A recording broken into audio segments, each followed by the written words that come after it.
Habari kikosi cha utulivu, karibu kwenye Deni la Fikra, sehemu ya kuchambua imani, tabia na maamuzi yanayotunyima amani, maendeleo na uwezo wetu wa ndani. Maana mara nyingi kinachoturudisha nyuma si pesa, ni mtazamo. Leo hebu tumzungumzie yule mwizi mkimya anayeitwa hatia ya kupumzika. Ni ile hisia ya hatia inayokuja pale unapojaribu kupumzika, lakini akili yako inasema ungekuwa unafanya jambo fulani sasa.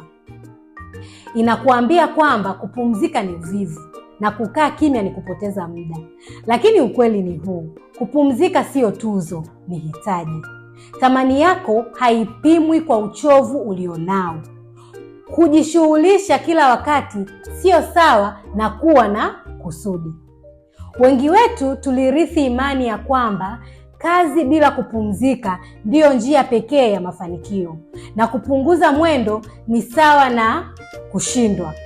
Lakini maisha ya namna hiyo yanatuacha tukiwa tumefilisika kiakili.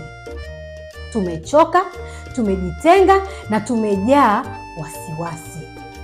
Kwa hiyo, mara nyingine unapojihisi una hatia kwa sababu tu unataka kupumzika, jiulize, ni nani alinionyesha hili?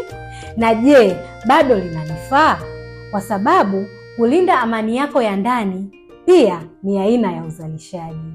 Kama kipindi cha leo kimekufanya kufikiria, kutulia au kuona kwa jicho jipya, mshirikishe na mwingine anayehitaji ukumbusho huu. Mpaka wakati mwingine, jifunze upya, jikomboe, jirekebishe kwa utulivu wako wa akili.